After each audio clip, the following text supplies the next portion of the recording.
Hi అండి. ఈరోజు మనం చాలా సింపుల్గా ఈజీగా బెల్లం గవ్వలు ఎలా చేయాలో చూద్దాం. ఈ గవ్వల్ని మనం గవ్వల పీట లేకుండా కూడా చేసేయచ్చు. అది ఎలా అంటారా? ఈ వీడియో లాస్ట్ వరకు చూడండి, మీకే తెలుస్తుంది.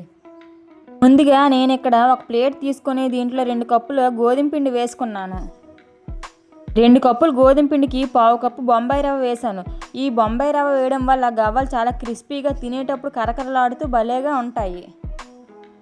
ఇప్పుడు దీనిలో 2 స్పూన్లు మరిగించి నెయ్యి వేసుకున్నాను. డాల్డా వేస్తే గవ్వలు ఇంకా బాగా గుల్లగా వస్తాయి, కానీ డాల్డా వేయడం హెల్త్కి మంచిది కాదని చెప్పి నెయ్యి వేసాను. నెయ్యి వేసిన తర్వాత దీనిలో కొద్దిగా వాటర్ వేసుకొని చపాతీ పిండిలాగా బాగా కలుపుకోవాలి. పిండి మొత్తాన్ని బాగా కలిపిన తర్వాత దీన్ని మూత పెట్టి 10 నిమిషాల పాటు వదిలేయండి. 10 నిమిషాల తర్వాత మూత తీసి చూస్తే పిండి బాగా నానిపోయి చాలా సాఫ్ట్గా ఉంటుంది. దీన్ని ఇంకొకసారి బాగా కలుపుకోవాలి. ఇప్పుడు ఈ పిండి అంతటిని వీలైనంత చిన్న చిన్న బాల్స్లా చేసుకొని పక్కన పెట్టుకోవాలి. ఈ విధంగా అన్నిటినీ చిన్న చిన్న బాల్స్లా చేసుకోవాలి. ఇప్పుడు మనం ఈ గవ్వల్ని గవ్వల పీట మీద కాకుండా ఫోర్క్ మీద చేస్తున్నామండి. దగ్గర గవ్వల పీట లేదు, అందుకే నేను ఎప్పుడూ ఫోర్క్ మీద ఇలా గవ్వలు చేస్తూ ఉంటాను. ఇలా ఒక ఫోర్క్ తీసుకొని దీనిపైన చిన్న పిండి ముద్దను పెట్టి లైట్గా ప్రెస్ చేస్తే గవ్వల షేప్ వస్తుంది. వీడియోలో చూపిస్తున్నట్టు బాల్స్ అన్నిటిని ఫోర్క్ పైన పెట్టి లైట్గా ప్రెస్ చేస్తే ఇలా గవ్వల షేప్ వస్తుంది. ఈ విధంగా గవ్వలన్నిటిని చేసుకోవాలి. చూసారు కదండి, మనం సేమ్ గవ్వల పీట మీద ఎలా గవ్వలైతే చేస్తామో ఈ ఫోర్క్ మీద కూడా అలానే గవ్వలు వస్తాయి. చాలా మంచి షేప్తో ఉంటాయి.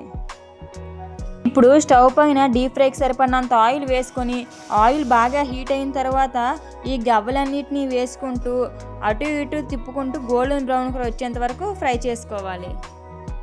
మంటని లో ఫ్లేమ్లో పెట్టుకుని ఫ్రై చేసుకోవాలి, లేదంటే ఇవి ఫాస్ట్గా కలర్ వచ్చేసి లోపల ఉడకకుండా పచ్చి పచ్చిగా ఉంటాయి. ఈ విధంగా గోల్డెన్ బ్రౌన్ కలర్ వచ్చిన తర్వాత ఒక ప్లేట్లో తీసి పక్కన పెట్టుకోవాలి. ఇప్పుడు స్టవ్ పైన కళాయి పెట్టుకొని దీనిలో 2 కప్పులు గోధుమ పిండికి 1 కప్పు బెల్లం అయితే సరిపోతుంది. కప్పు బెల్లం వేసుకుని దీనిలో కొద్దిగా వాటర్ వేసుకొని ఒక తీగ పాకం రానివ్వాలి. ఈ పాకాన్ని వాటర్లో వేస్తే చూడండి, చెదిరిపోకుండా ఇలా స్టాండర్డ్గా ఉండిపోతే పాకం రెడీ అయిపోయినట్టే.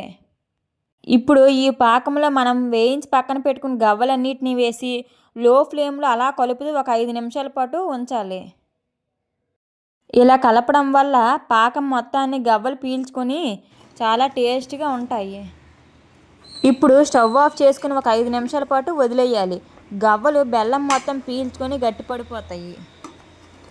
అంతేనండి, ఎంతో టేస్ట్గా ఉండే బెల్లం గవ్వలు రెడీ. ఇలా చేస్తే 4 రోజుల పాటు నిల్వ ఉంటాయి. వీడియో నచ్చితే లైక్ చేయండి. Please subscribe.